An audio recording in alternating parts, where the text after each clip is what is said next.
लोग जिन रिश्तों पर एतबार करते हैं, अगर वही रिश्ते इंसान को धोखा दें तो फिर उनमें ज़िंदा रहने की ख्वाहिश बाकी नहीं रहती। और अब ऐसा ही कुछ हाल मेरा भी है। मेरा सगा मामू मुझे गांव से अगवा करके शहर लेकर आ गया और ये बात सुनकर कि उसके अपने सगे भाई ने उसको धोखा दिया, मेरी माँ इस दुनिया से चली गई। मेरा बाप पहले ही इस दुनिया से रुखसत हो चुका था, फिर मेरा इस दुनिया में कोई ना रहा। मेरे मामू ने मुझ पर बहुत जुल्म ज़्यादतियाँ की, मुझसे अपने घर के सारे काम करवाता था।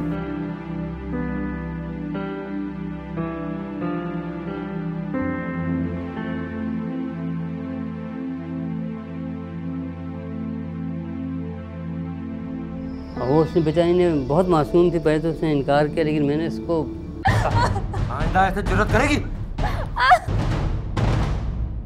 जुल्म किए, उसको मारा, उसको पीटा, उसको तेज़ाब फेंकने की भी धमकी दी, उसको मुख्तलिफ धमकियाँ देता रहा। वो बेचारी आकर उसने हथियार डाल दी। उसने मुझ पर बहुत जुल्म ज़्यादतियाँ की, हत्ता कि उसने मुझे अपनी हवस का निशाना भी बनाया।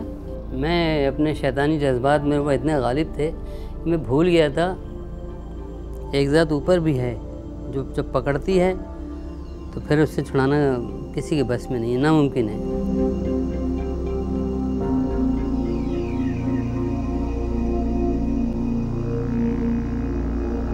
हाँ भाई नादिया, खाने में क्या है? राशन कल से ख़त्म हुआ है। क्या? राशन खत्म हो गया है?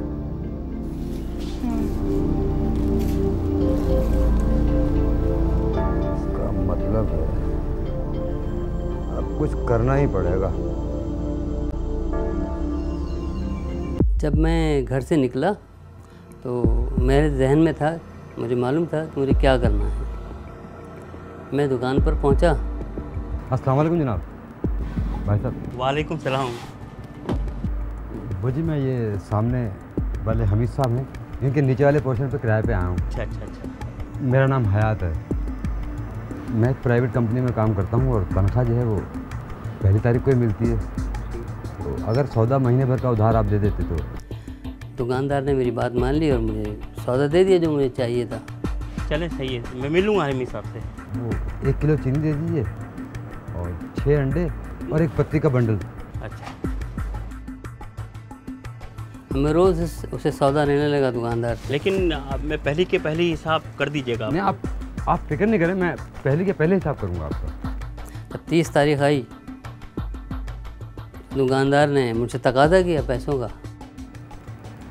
अस्सलाम वालेकुम। अरे हयात, आज पहली तारीख है, क्या हुआ? इस दफ़ा तनख्वाह कुछ लेट हो गई है, 12 तारीख तक मिल जाएंगे। तुम तो कह रहे थे कि पहली तारीख को मैं हिसाब कर दूंगा। वो हमेशा पहली तारीख को ही तनख्वाह मिल जाती है, बस इसी मर्तबा कुछ देर हो गई है।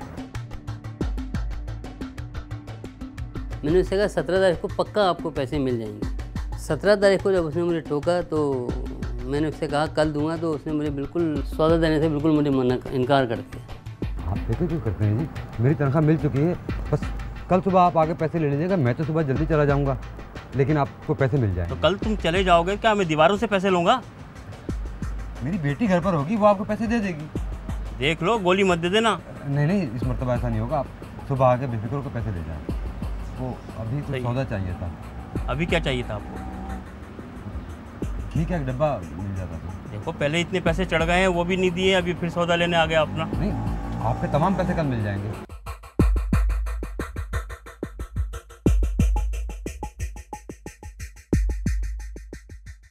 एक रोज़ मामूल के मुताबिक मैं अपने घर के कामों में मसरूफ़ थी। मेरा मामू बाहर से आया और उसने मुझे बुलाया।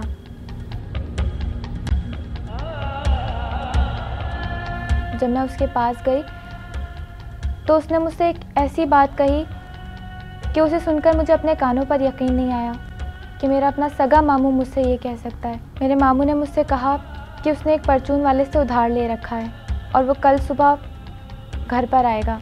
मेरे मामू ने कहा कि तुम उसे लुभाने की भरपूर कोशिश करना और वो जो कुछ तुम्हारे साथ करे उसे करने देना। मैंने साफ इनकार कर दिया कि मैं ये सब काम नहीं कर सकती।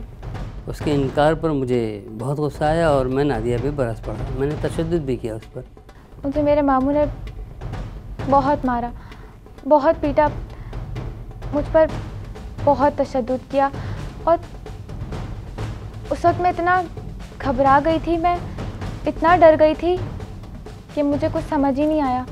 और मैं अपने मामू के जुल्म के आगे इनकार ना कर सकी और मैंने हामी भर ली।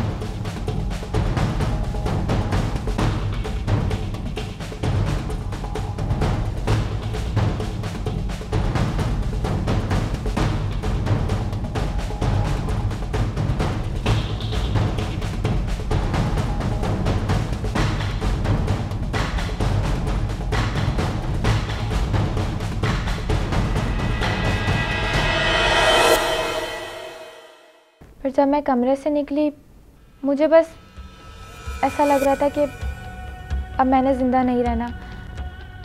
मेरा ऐसा दिल चाह रहा था कि मैं अपने आप को मार लूं, लेकिन मुझे ये बात पता थी कि ख़ुदकुशी हराम है। और फिर मुझे अपने अल्लाह पर भरोसा भी था कि एक ना एक दिन मुझे मामू के जुल्म से ज़रूर निजात मिलेगी, क्योंकि मुझ में और ज़्यादा जुल्म बर्दाश्त करने की हिम्मत बाकी नहीं रही थी। मामू तो मेरे साथ ज़्यादती करता ही था, लेकिन जब मैंने ये सुना कि अब उसने दूसरे लोगों को भी इस काम पर लगाना शुरू कर दिया, तो मुझसे रहा नहीं गया और मैंने सोच लिया कि मैं अब इस घर में नहीं रहूँगी। चाहे मेरा कोई और ठिकाना कोई भी हो, मैं यहाँ नहीं रहूँगी। मैंने फ़ौरन अपने सारे कपड़े एक पोटली में बंद किए और मैं दरवाजे की तरफ बढ़ी। लेकिन जैसे ही मैं दरवाजे पे गई, मैंने देखा कि दरवाजे पर ताला लगा हुआ था। उस वक्त मैं यही सोच रही थी कि अब मैं क्या करूं, कैसे जाऊं। फिर मुझे याद आया कि चाबी मामू की जेब में होती है। मैं मामू के कमरे की तरफ बढ़ी और मामू को सोता हुआ पाया। मुझे लगा कि मामू सो रहा है और मैं आराम से चाबी निकालकर घर से बाहर जा सकती हूँ। जब मैं मामू के कमरे के अंदर गई तो उस वक्त मैं बहुत खौफज़दा थी।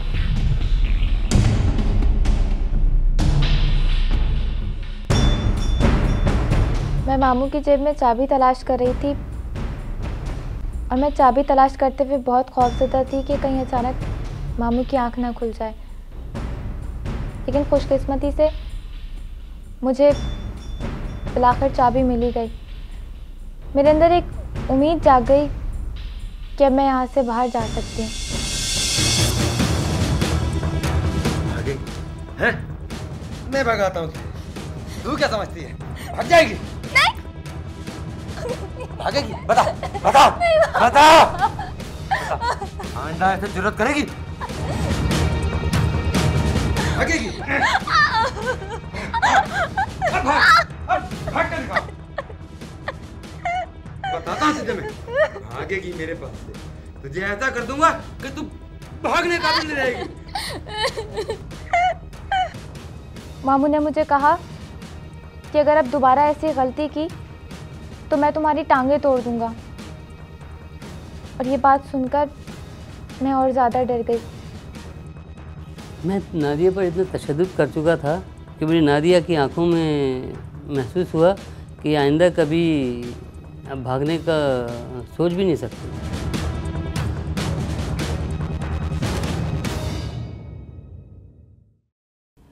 अगले दिन जब मैं घर से निकलने लगा तो मैंने नादिया को ताकीद की कि उसे दुकानदार के साथ क्या करना है।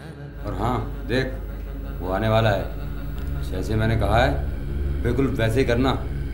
ज़्यादा कुछ चालाकी और होशियारी करने की ज़रूरत नहीं है। दुपट्टा उतार।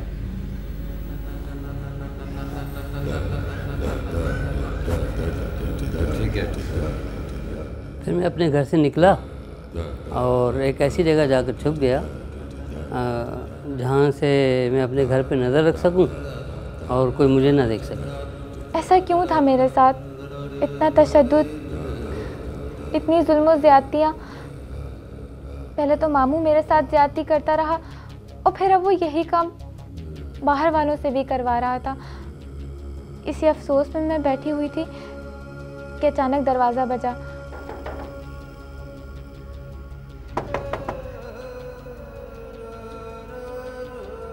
दरवाजे की तरफ जाने लगी तो मुझे मामू की वो बात याद आ गई कि उसने मुझे ताकीद की थी कि जब वो दुकानदार आए तो दुपट्टा उतार कर जाना। और फिर मैं दरवाजे की तरफ चली गई।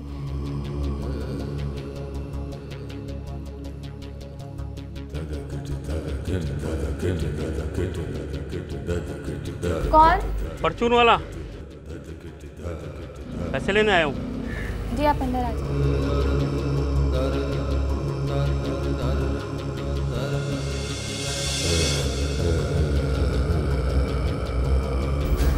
बैठें। आप क्या पियेंगे? ठंडा? नहीं, सर एक गिलास पानी पिला।